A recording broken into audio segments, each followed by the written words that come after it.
As Stephen M. Smith would say, you got to have a way to shake those Monday blues, and here's the way to do it. You join us for SEC in 60 every Monday at 1 o'clock Eastern and noon Central right here on Google Hangouts. This is the live show. You can also catch it a little bit later throughout the week once we get it posted to YouTube on MarkRogersTV.com as well, along with Stephen M. Smith of Touchdown Alabama. Hey, Stephen, how are you today, man? Mark, I am doing outstanding, ready to talk some SEC football on this Monday. That's right, and we do it the right way here. We talk it 60 minutes at least, and we go hardcore SEC football. So, for example, if you've missed the first 10 weeks of this show, you can go back because we haven't lost anything. We're not outdated. We've got spring football recaps. We've got everything you could ever want. We've got all-time lists concerning Alabama positional players. We've talked and broken down some of the key players in the SEC. We're looking at our top 5 wide receivers. Stephen M. and I are going to compare lists, top 5 wide receivers in the SEC today. So here's the show rundown for today. We're talking Florida. So for the first few weeks, we've knocked out Vanderbilt, Kentucky, and Tennessee. And we've got it lined up so we knock out a team a week, and that takes us to the SEC opener, Texas A&M and South Carolina. We're going to look at the Gators' schedule, see how Will Muschamp can hold on to that job, probably if he can get to a bowl game, but it's going to be difficult considering that SEC East slate for the Florida Gators. Hutson Mason is our first X factor. Of course, he filled in admirably for Aaron Murray last season. We'll see if he can do it over a full 12 games. And then again, like we talk about, top 5 wide receivers, Stephen M. and myself, we would love to hear from you and get your top 5 as well on this week's show. Remind you that you can join Stephen M. Smith on a number of platforms, including Touchdown Alabama. Also follow him on Twitter at ESPN _future. That's Stephen M. Smith's handle. You can join me as well, Mark Rogers at MarkRogersTV on Twitter, and we will definitely discuss and debate some college football. And keep in mind that just about a week ago, we started a poll question, which fits in nicely with today's show. My poll question today on Twitter was simply, is this Will Muschamp's last season at Florida? Over the last few days, I've thrown out some poll questions like your favorite college football helmets, some frivolous stuff like that, but also some interesting questions. Your best college football team of all time that you've ever seen. So join us on Twitter. We mix it up. We talk some college football, and we do it constantly. Also, keep in mind that you can catch this on a podcast. So if you like to be working out, doing the chores, driving in your car, whatever you need to do, and just want to listen to us, we download this to a podcast. We've got it ready for you either late Monday or early Tuesday morning on iTunes and at Podbean. And now we'll get it set up for this week's show. Stephen M., we're talking some Florida football, and we know that the standard in Gainesville is extremely high. And we know that, boy, they came down with a thud last year at 4-8 after a nice 11-1 campaign, 11-2 once they lost the Louisville game. They seemed to suffer the hangover from that Sugar Bowl debacle when they were a 13-point favorite and blew it to Teddy Bridgewater. Then they come back last season and everything went wrong. So the offense was deplorable. They had injuries on defense. They came into the season with a top 5 defense. Injuries all over the place. Dominic Easley was probably the one microcosm of the season that was like, uh-oh, here we go again. And, of course, on offense, it was Jeff Driskel. So your thoughts about the Florida Gators coming into 2014? Well, as you said, Mark, so plainly, Will Muschamp is on the hot seat. His hot seat is probably hotter than Georgia's head coach, Mark Richt. When you talk about the Florida Gators, they pride themselves on being a tough-minded defensive team and having an offense that can put points on the scoreboard. None of those things really happened a lot last season. As you mentioned, Jeff Driskel, broken fibula against Tennessee. Defensively, they started off pretty well, and of course, Dominic Easley injuring himself in the middle of last season. So Florida has to have a solid season this year. They have to get to a bowl game. Now, of course, their slate of games is going to be difficult because they have Tennessee, who's an up-and-coming team. They have to face Georgia, who, when you're dealing with Todd Gurley and Keith Marshall, that's not an easy task. And, of course, you have South Carolina, Dylan Thompson being one of the more pure SEC passers to return, and Mike Davis at running back, whom many people think is a definite front runner for the Heisman Trophy coming out of the Southeastern Conference. So Florida has a very tough slate, but looking at Will Muschamp, I think that this will motivate him. He has to come in with a fire under him and lighting the fire under his players that they can get the job done. It starts with him getting that confidence into Jeff Driskel since he's returning, and also the core of the rest of that talent that's returning. I think Florida can have a successful season, but it starts with Muschamp understanding that I have to put a good, talented team, maybe even a young team, but a good, talented team on the field. You know, Stephen, I really don't understand what the issue is with Florida's recruiting in regards to playmakers. If you look at the recruiting rankings during this slide that they've had over the last 3 or 4 years, and again, we kind of omit 2012 as kind of an aberration when they went 11-1. They had one of the best defenses in the country, went to the Sugar Bowl. But the 2 years before that, 8-5, 7-6. Last year, of course, 4-8. So it's really been a 4-year period here of the Florida program not living up to expectations.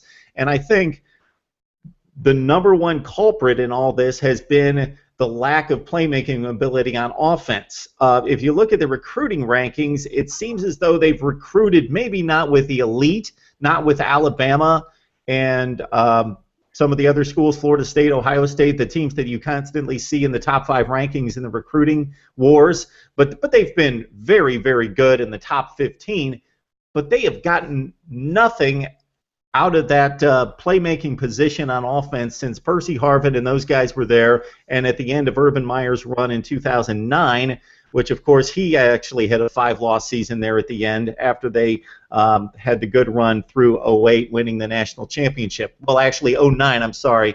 They of course, had another excellent team that lost to Bama in the SEC title game. Then it was 2010 that Urban Meyer finished off at 8-5. So, you know, you've got DeMarcus Robinson, who they're leaning on this season. He only caught 5 passes last year. Looks like he's going to have to be a major factor in this offense. Quentin Dunbar, of course, is the guy with 40 receptions, but I think this is very telling of this offense.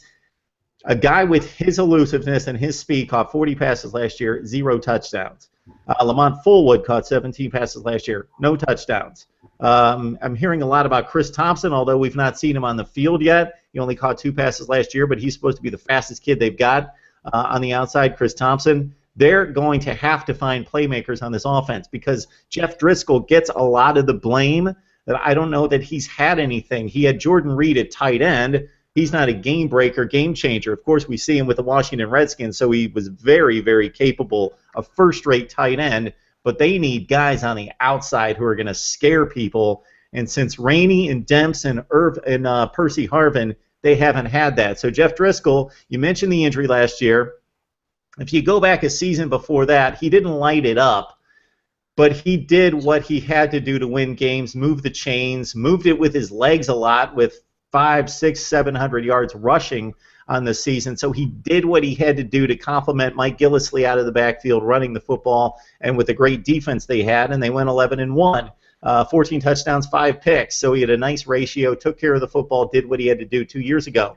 But he came to this program to be a playmaker himself and with the big arm and the big potential, and we haven't seen it out of him. And again, I more or less blame the lack of an outside threat.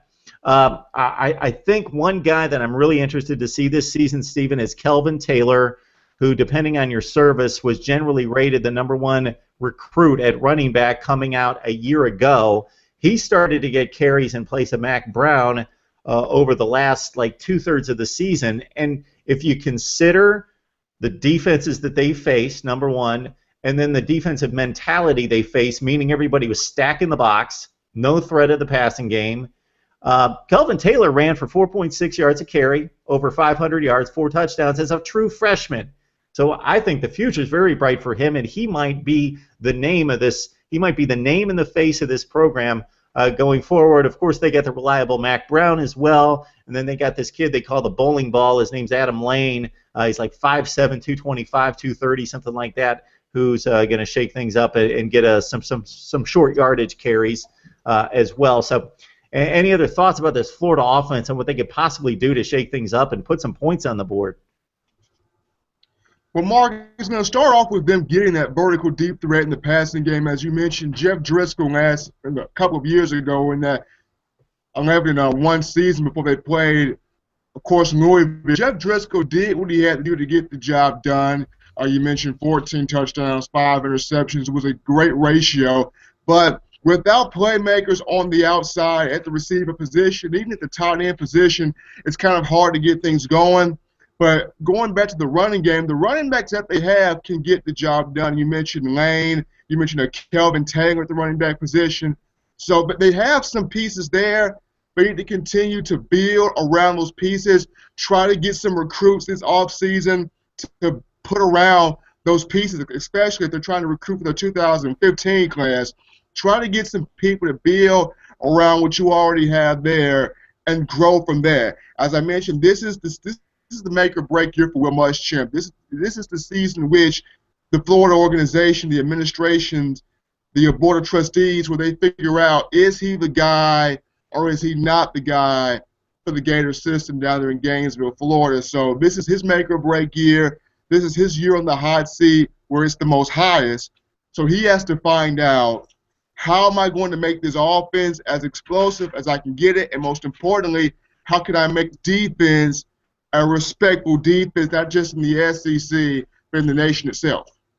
Well, I think the defense has been good. It was obviously close to the best in the nation 2 years ago in 2012. Bama fans might argue with me there, but I thought it was the best defense in the country. Maybe not on the Sugar Bowl night, but the rest of the season, if you consider the schedule, they took care of Florida State on the road against DJ Manuel and all that talent. They've made them look bad. They bottled up LSU and Jeremy Hill to under 10 points. They were one of the teams that really took care of Johnny Manziel. He only scored like 13 points in that game. So if you look across the board, man, that Florida defense was ridiculously good. And Aaron Murray had an awful day against them, and they only lost that game. Florida only lost to Georgia 2 years ago because Florida turned the ball over like 6 times. But anyway, that was 2 years ago. They've lost most of those guys to the NFL. Looking at this team, of course, we've got the one given in Vernon Hargraves, who was amazing as a freshman last year. 3 picks, first team All-SEC. They do lose. They had, despite the 4-8 season, one of the 2 or 3 or 4 best secondaries in college football. They were just loaded in the secondary, but they do lose Purifoy and Watkins and Nuchez Purifoy, Jalen Watkins. They lost somebody else to the NFL there as well. Yes, exactly. So they bring back Hargraves. They may have to rely on this 5-star kid from Maryland, Jalen Tabor, to play some corner as well. They got Marcel Harris and Marcus May at safety. So they're probably going to take a step back in the defensive secondary. I can't imagine that they're going to keep pace losing 3 players to NFL teams in the secondary. But I'm not concerned about the defense generally. I'm pretty convinced it's going to be at least a good defense, but can it be a great defense? I think the one key there is they need a huge season out of Dante Fowler. He's the pass rusher that can wreak havoc, make impact plays on the other side of the line of scrimmage. 10.5 tackles for loss, 3.5 sacks last year, but he's going to get double teamed, so other people are going to have to compliment him. But I think Dante Fowler's the guy that needs to have a huge season for this defense. Fowler needs to have a huge season, Mark. You talk about he's a tenacious factor on the defensive line, can wreak havoc, creates great leverage, he's punishing hits on running backs as well as quarterbacks, can really get after the opposing team's offensive line. Dante Fowler is a load to deal with, demands a double team. He's going to have a huge season. The linebacking core of Florida is going to have a huge season, being able to not only just get to the quarterback and stop the run, but also play the passing lanes. As you mentioned, Florida is going to come out with a lot of youth on the secondary side of things. They're going to get burned a couple of times, but in that first couple of games, Muschamp is going to learn a lot about his secondary to see how resilient can they be, how tough can they be, how well can they play in bump and run coverage, how well can they handle zones, and can they be physical with these tough, elusive SEC receivers. We're talking about guys like Jamion Lewis. Florida has to play Alabama, so can they be physical with guys like Amari Cooper, Christian Jones? DeAndre White. You're going to have to play Georgia. Can you be physical with those guys? Can you be physical with Shaq Rowland in South Carolina? And even Marquez North and Jason Kroom out of Tennessee. Can you be physical with those guys? It's going to be a test to see how good can Florida's secondary be as the season progresses. They're going to get burned early. It's part of the learning curve. It's part of the learning process. But as the season rolls on, can their secondary be physical? Can they match up well? And can they get their feet wet just enough to learn from it?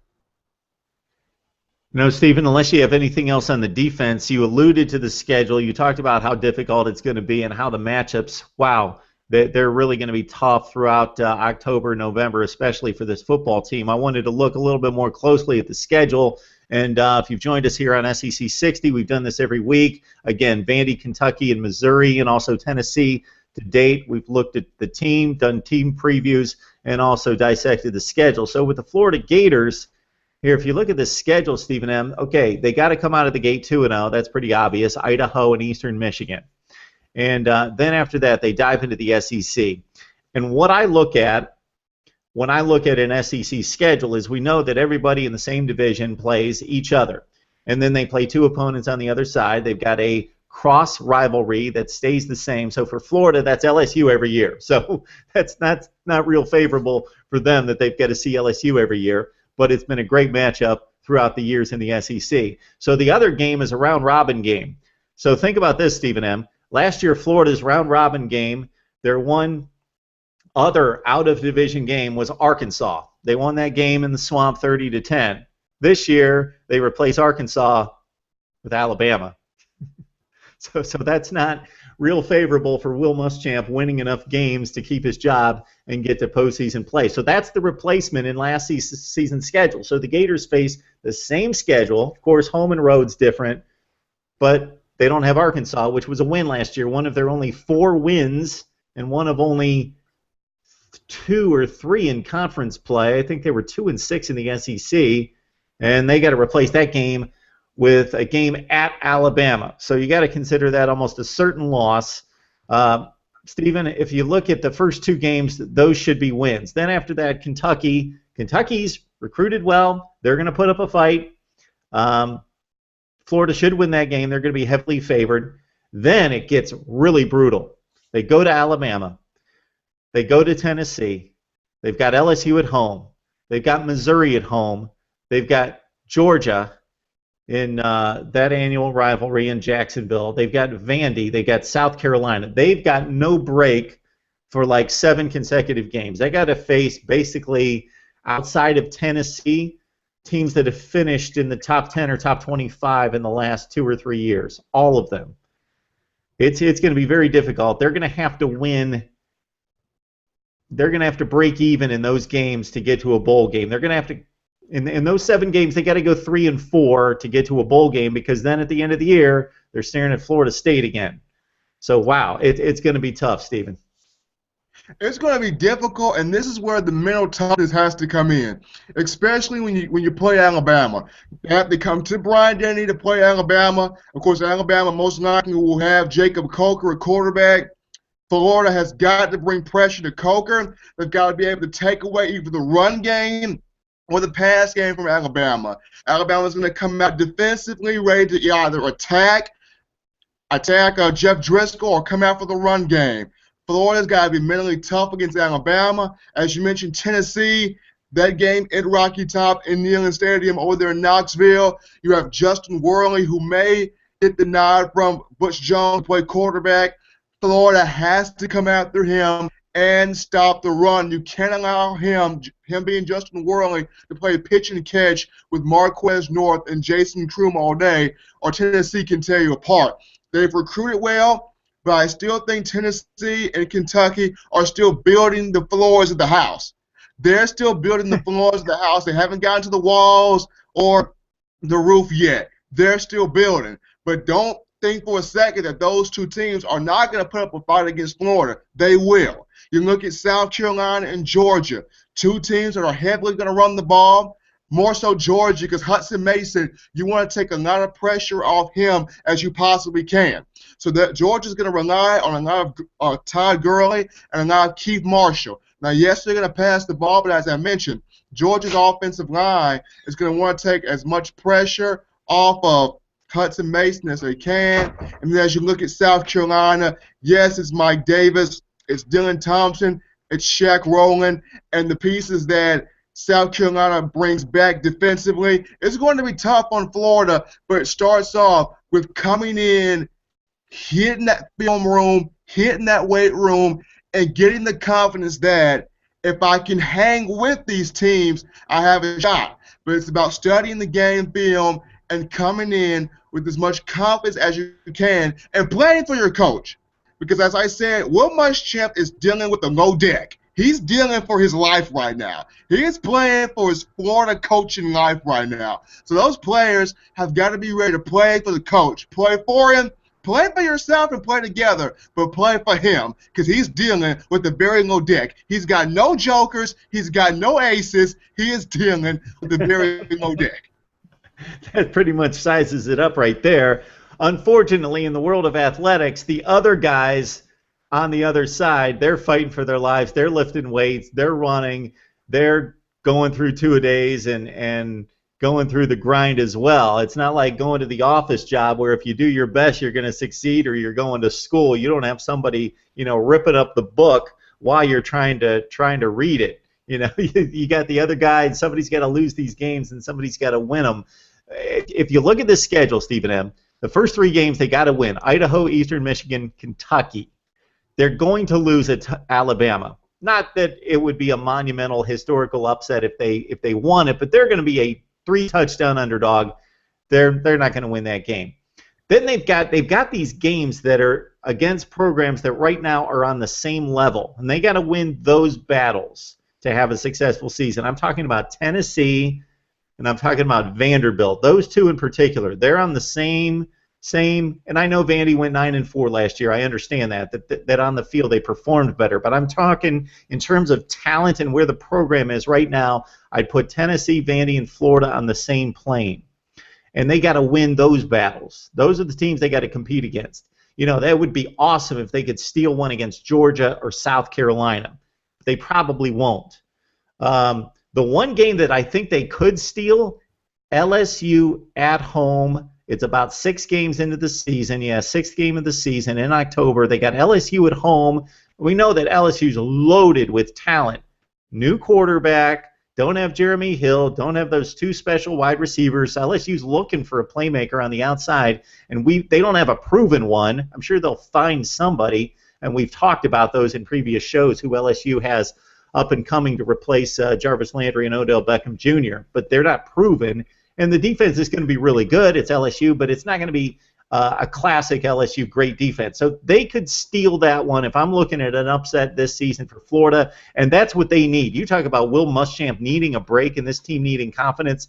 They need a breakthrough win. They need a big win in this 2014 season, and they need it fairly early in the season to get the kind of confidence together that you're talking about, because we know one game can swing a team that's kind of teetering when it comes to confidence and what's happened to them in the past.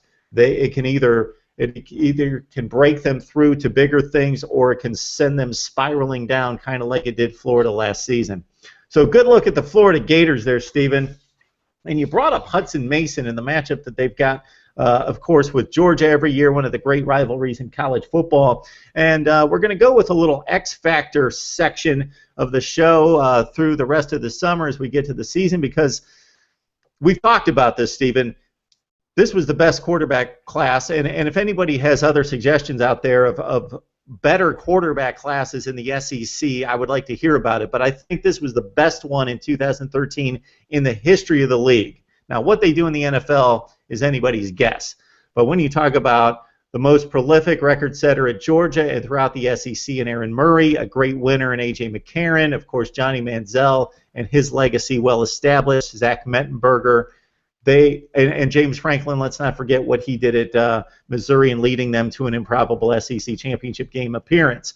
So great quarterback class, mostly gone. You've got a few veterans coming back in Mississippi State and Ole Miss, but Hutson Mason is an interesting guy for Georgia, and this could be an 8-4 season for Georgia, or it could be something special. I think they have the pieces in place to possibly, if they catch some breaks and Hutson Mason pulls through, they've got a chance to win the SEC Eastern Division Championship. So your thoughts about Hutson Mason? First off, Mark, if anyone thought that last year's quarterback class wasn't special, they're drinking the wrong coffee. That's first of all. Number two, got to check that coffee sometimes. Number two, when you look at Hutson Mason, Georgia's in a good spot because he did play pretty admirably last season when Aaron Murray went down with the ACL. So when you look at Hutson Mason, big guy, good arm. He has that relationship with offensive coordinator, quarterback coach Mike Bobo, to where he understands the offense that Bobo and Mark Richt want to put together with him. Now, he's not the mobile guy, but he can move around when need be. He displays good footwork. What I love about Hutson Mason is, his vision to keep his eyes downfield as he's throwing the football. He looks through each progression well. He doesn't lock on to one target. Now, as I mentioned, they're going to take as much pressure off of him by running Todd Gurley and by running Keith Marshall. But when the time comes for him, for Mike Bobo and Georgia to really let that ball loose and air it out, they're going to look to Hutson Mason to make the appropriate read, make the right decisions with the football, and place the ball in the right spots. I feel like if he understands what he's supposed to do in this system and places the ball in the right spots and guide the receivers in stride, Georgia can have a very special year. As you mentioned, the pieces are in place offensively. Defensively is where they need a little bit more work. And because they have defensive coordinator Cody Pruitt from Ole Miss in Georgia, that's going to play a very significant role. But with the pieces they have in place offensively, I think Hutson Mason gets the deal done. Georgia has an 8-4 season, can possibly sneak 9, maybe 10 wins in there, but at the most, I feel like Georgia gets 8 wins. Oh, you think they're an 8-4 football team?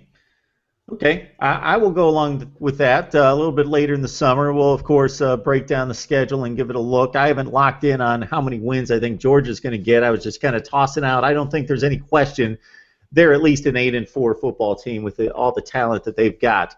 Hutson Mason, if you go back to his high school career, this kid set state records for passing yardage and passing touchdowns as a senior at Lassiter High School in Marietta, Georgia. So he came in with a huge pedigree, huge track record in high school to be a prolific quarterback at Georgia. Of course, he's had to sit behind Aaron Murray, one of the more prolific quarterbacks in the history of the SEC. But when he got his chance last year, of course, none of us wanted to see Aaron Murray leave the field against Kentucky. Unfortunately, that was a harsh end to Aaron Murray's career. At that point, he had seen a lot of his teammates around him go down on offense throughout the season, and he was kind of holding things together with a lot of third and fourth string wide receivers getting playing time. And then Murray goes down against Kentucky. Hutson Mason steps in, throws in a 13 for 19 showing, 189 yards and a touchdown. Looked good in that game. What really showed something from Hutson Mason, I think, was that Georgia Tech rivalry game. They were down 17-0. He brought them back. He threw for 300 yards and a couple touchdowns in that game. And then the Nebraska game, sure, the Bulldogs lost to Nebraska in the bowl game, but at the same time, he drove the team down the field. They needed a touchdown to win against the Cornhuskers. Drove them down to like the 10-yard line, had like a 4th and 5 play, threw it where he needed to Arthur Lynch. Lynch drops the ball, a very dependable tight end otherwise. Lynch drops the ball. Who knows? Hutson Mason might have completed the comeback drive to beat Nebraska and win a bowl game, but threw for 320 yards against Nebraska with a touchdown. So he's got his feet wet in some pretty heavy games. You're talking a rivalry game against Georgia Tech. You're talking about a bowl game where the whole nation's watching that watches college football. So he's mixed it up. He's shown us something. Like you say, he stands well in the pocket and goes through his progressions and does all the right things as a quarterback should do. And he's got a strong arm. He's not going to burn you with his legs, but he can move around the pocket and do what he needs to do and slide around and make the throw. Of course, he's got Gurley at running back, which is going to take away numbers from him, but is going to very much help his efficiency. Of course, the focus of any defense is going to be on Todd Gurley and what you need to do to stop him, and especially a healthy Todd Gurley. And this is where Aaron Murray had this team crumble around him last year. Chris Conley missed some time. Michael Bennett missed time. Justin-Wesley missed time last year. Malcolm Mitchell had that horrific injury early in the season. He's probably the most talented of the Georgia wide receivers, and he should be fully recovered from the knee injury that he suffered. Again, Justin-Wesley was poised for a breakout season in 2013. He tore his ACL. He's expected back strong. So they've got maybe not elite wide receivers, but they've got enough of them to really help him out. They've got guys who are experienced. All these guys have caught 40, 50 passes a season in the SEC. So they've got 3, 4, 5 wide receivers who understand the offense, will help him out, will be dependable, reliable, and will make plays for him. So I think Hutson Mason's in a good position here. And Mike Bobo, you mentioned Bobo and what he's done for Aaron Murray in the past. He had some good things to say about Hutson Mason after spring practice. He says he was outstanding this spring. We've seen him grow as a leader. He's got a great command of the offense. He's extremely accurate. He comes prepared. He's a hard worker. He's just not showing up. He does a lot of film work room. So Georgia likes to throw the football. Of course, Gurley is the man, but they love the play-action pass and to throw it downfield. And they're going to give Hutson Mason an opportunity to have a pretty strong season. So I would not be surprised if this kid throws 25 touchdowns this year and throws for close to 3,000 yards, if not better than that. I think he's going to have a strong season. And again, we'll address Georgia in depth in future shows when we look at the Georgia Bulldogs and break down the schedule. But Hutson Mason, our first X factor in the SEC, and of course Georgia's hopes ride on him. All right, Steven, let's talk some wide receivers. Because, man, you just brought up the quarterbacks that left this conference. I listed the wide receivers that left, and we know it very well. We saw Odell Beckham Jr. over 1,000 yards at LSU. And on the other side of that formation, Jarvis Landry over 1,000 yards and 10 touchdowns. Those two were special in what they contributed. You're talking about 140 receptions between the two of them, roughly. Mike Evans, who was one of my favorites to watch in college football, could really high-point the football, fight defenders for the football, not elite speed, but, man, 1,400 yards, 12 touchdowns. Dante Moncrief was the deep threat at Ole Miss. Jordan Matthews, the most prolific wide receiver in the history of the league. Let that sink in for a second. Most prolific in the history of the SEC, Jordan Matthews. LaDainian Washington was very productive with 10 touchdowns at Missouri. DGB, Dorial Green Beckham, we expected huge things out of him. Unfortunately, cannot do the right thing off the field after scoring 12 touchdowns. And there's actually rumors out there, Stephen, that he's going to transfer to Oklahoma. Bruce Ellington really came on down the stretch for South Carolina, caught a couple of huge passes in that win against Wisconsin in the bowl game. And Marcus Lucas had a huge year for Missouri. So we lost a ton of talent at wide receiver. But it's the SEC, so there's still a ton coming back and guys coming through the ranks. So we're going to look at our top 5 wide receiver here, Stephen M. Smith. So we give it to you to run down your list here. What you got? Well, my top 5, Mark, I guess I'll start off with number 5. At number 5, I have Ole Miss's Laquan Treadwell, Mississippi Rebels Laquan Treadwell. A lot of the attention that Dante Moncrief and Evan Ingram got last season, Laquan Treadwell was able to have a pretty breakout freshman, pretty special freshman year, was able to catch the ball in traffic, high point the ball well, really burn a lot of corners and safeties with his speed. And with Laquan Treadwell back, it's another receiver that Bo Wallace can depend on for Ole Miss as Bo Wallace enters his senior season with the Rebels. So I would have Laquan Treadwell at 5. If you look at number 4, I would have Sammy Coates at number 4 with Auburn. Not the biggest guy in the world, but at 6'3", he can go up and get the football. As I mentioned, savvy route runner, another guy that can really help Nick Marshall develop as Marshall enters into his senior season coming out of Gardendale Community College a couple of years back, but now as a senior at Auburn. So I have Sammy Coates at 4. Number 3, I would have Jamion Lewis from Mississippi State. He is going to be huge for Dak Prescott. I know Darunyon Wilson is on the other side of that football at receiver, but Jamion Lewis is a guy that can catch the ball. He can run the ball out of the backfield as a running back, flanker in the receiver position, and also he's huge on special teams as a kick and punt returner. So Jamion Lewis from Mississippi State will be number 3. Number 2, Marquez North of Tennessee. Justin Worley has a huge chance if he can get him the ball in space. He's a guy that can make people miss, very elusive, very fast guy, very savvy route runner, can go up and high point the football. I love Marquez North at number 2. Number 1, Amari Cooper for Alabama. Jacob Coker comes into Alabama into a situation that he has all the talent around him, and it starts with Amari Cooper. He's healthy this season. As I mentioned, as a freshman in 2012, broke out 59 receptions, 1,000 yards, 11 touchdowns.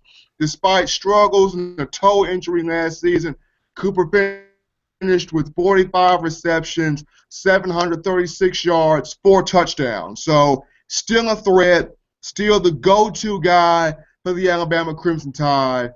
Jacob Coker can get him the football. He's going to burn any opposing defense. I love Amari Cooper. So my 5 guys, Laquan Treadwell, number 4, Sammy Coates, number 3, Jamion Lewis, number 2, Marquez North, and number 1, Amari Cooper. All right, Stephen M., it's a good list. We've got some overlap, definitely, but I've also got some differences here. So I did a video several months ago with my top 5 wide receivers. Did that with Chad Niebling of SEC Sports Insider. We missed Chad this week. He's got some other obligations to deal with. But so I had Dorial Green-Beckham before all his issues. I had him at number 2, so I've got to take him out of the top 5. I got to slot him out and move somebody else in there. So this is my revised top 5 since then. I like Chris Conley out of Georgia at number 5. He caught 45 for 651, 4 touchdowns. I most notably looked at the big games that he had against the big opponents. So if you remember that LSU game at Athens last year when Zach Mettenberger and Aaron Murray had a classic shootout, 44-41 game, went down to the wire. Chris Conley stepped up, 5 receptions, 112 yards and a touchdown, and made big receptions when Georgia needed it to win that game late. Georgia Tech, we talked about when we discussed Hutson Mason, the Georgia Tech game when the Bulldogs were down 17-0, needed some life in the passing game. Chris Conley really bailed out Hutson Mason. He was a go-to guy in that game, 7 catches for 129 yards. Yes, as we talked about the Georgia receiving corps around Hutson Mason, it's not elite. Nobody really stands out as a elite receiver, but everybody's very gifted. I went with Chris Conley because he's been a little bit more polished, knows the offense, better route runner, a little bit more polished wide receiver than some of the other guys, although Malcolm Mitchell probably the more talented guy. So I go with Chris Conley out of Georgia at number 5. At number 4, I'm slotting in Jamion Lewis out of Mississippi State. He's actually, with all those guys, all those first-round talent leaving and the other NFL draftees from the wide receiver position in the SEC, he's actually the leading returning receiver in the SEC. Caught 64 last year for almost 1,000 yards and 6 touchdowns. What's interesting about Jamion Lewis is that they also give him the football to run it quite a bit as well. He also can throw it. He threw 3 touchdowns last year. Actually had a game against Kentucky where he ran for a touchdown, threw for a touchdown, caught a touchdown.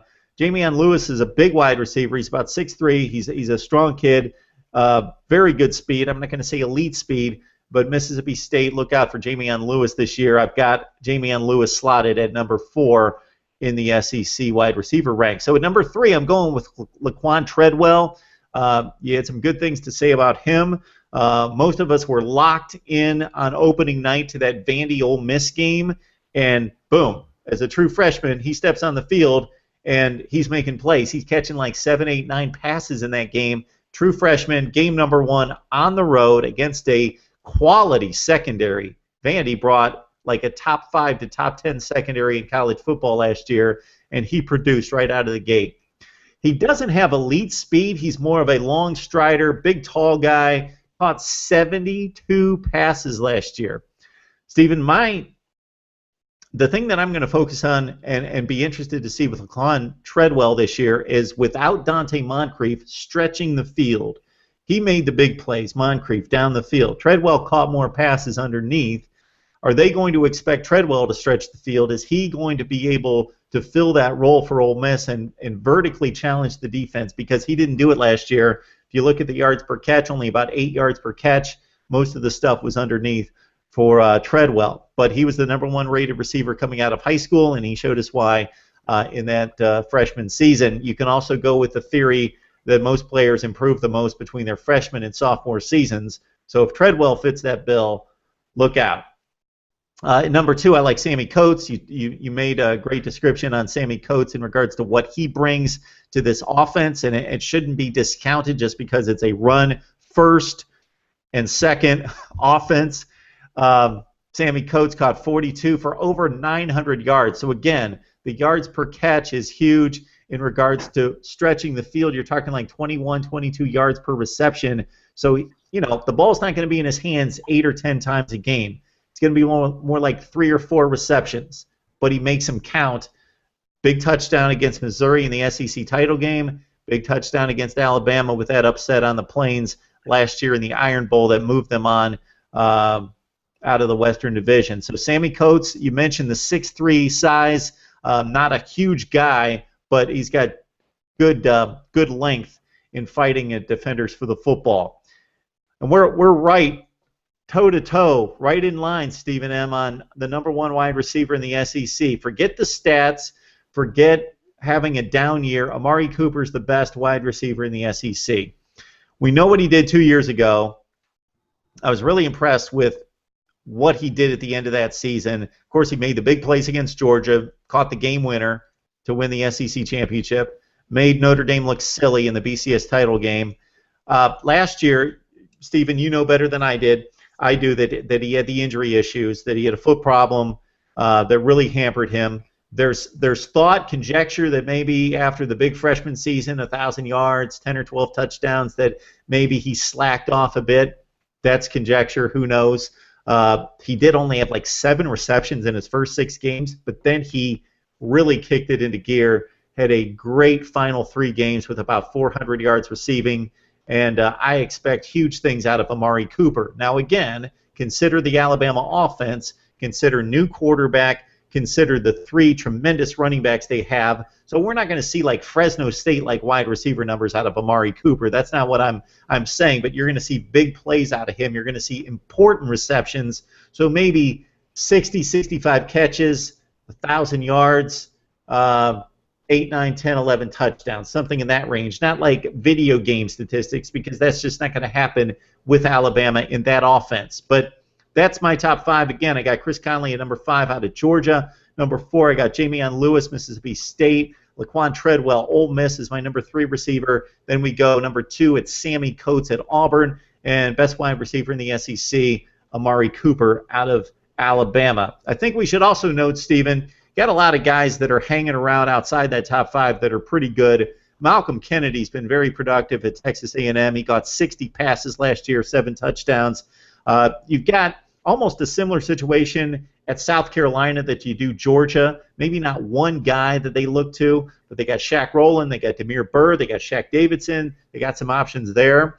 We talked about when we discussed Hutson Mason, the other guys in place at Georgia, which includes Michael Bennett, Scott Wesley, a number of guys there. And then Ricky Seals-Jones is a guy that Texas A&M is also excited about getting into the passing game. And he only had, Ricky Seals Jr. only had like 2 or 3 receptions. Then he got hurt the first game. And again, your guy that you snuck into the top 5 that didn't have eye-popping stats but needs to be talked about. And I thought about placing him in there, but Marquez North at Tennessee, who's extremely talented. And also, Mark, keep an eye on Javez Blue from Kentucky as well. That's right. That's right. We forget about the Kentucky guys at times. It's easy to forget about them once they slide to about 1-4. Their games are kind of off the radar. But Javez Blue, nice season at Kentucky, and definitely he should be in the mix as well. Is their quarterback situation is pretty stable at Kentucky. We talked about the Wildcats a few weeks ago, and they're going to be a team to keep an eye on. I don't expect them to contend in the East, but at the same time, the improvement should continue, and the recruiting classes, Mark Stoops has 2 consecutive strong recruiting classes, so we should start to see that unveil itself on the field. All right, Stephen M., it's been a good show. I would love to hear what you're working on and what you got coming up for us on your many platforms. I can't keep track of everything that you've got going out there. You know, we got Touchdown Alabama, and then you're going to have to fill in the blanks after that. But let us know what you're working on. Well, for Touchdown Alabama, I'm continuing my ever-going series of lists. We're right now getting into the top 10 defensive linemen in Alabama history. I just finished the top 10 best Bama wins in the history of Alabama football. So we're now into the defensive lineman list. And also for Pick 6 previews, I'm previewing 5 SEC West schools for next season. Those 5 schools being Alabama, Auburn, Mississippi State, Ole Miss, and LSU. So for Touchdown Alabama magazine, we got the top 10 defensive linemen. And for Pick 6 previews, I'm previewing 5 SEC West schools to start next season.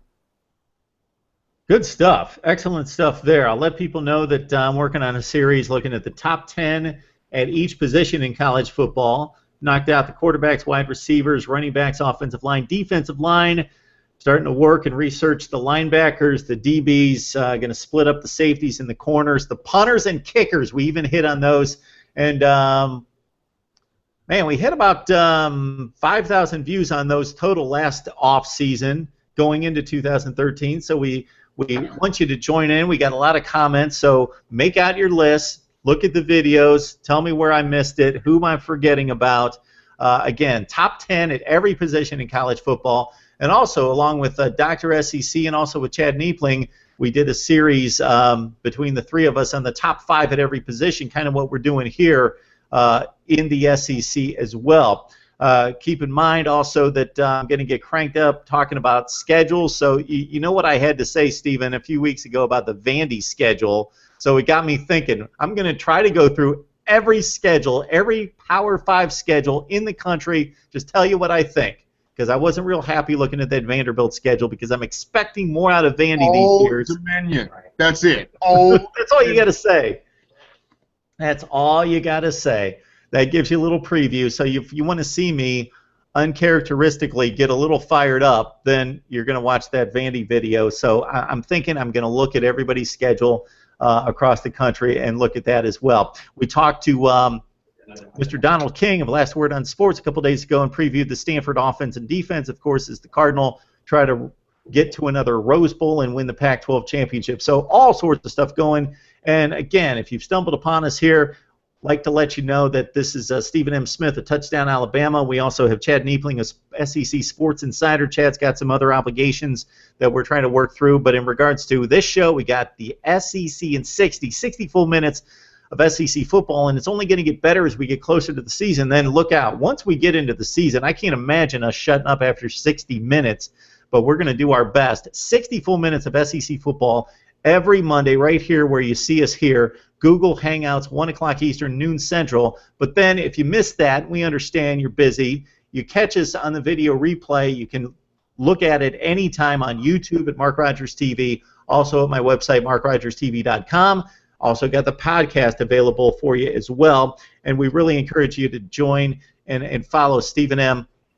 on Twitter.